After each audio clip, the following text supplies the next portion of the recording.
こんな感じです。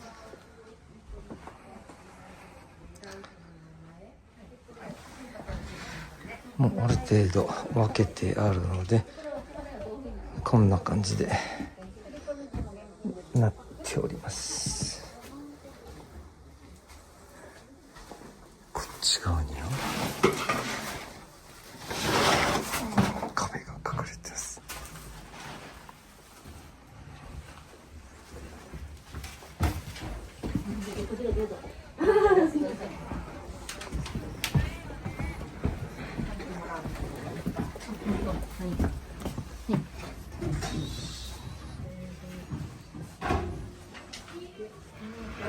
これどうだったらこっち側はこっち側これからこれを書いてる。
はい、綺麗になりました。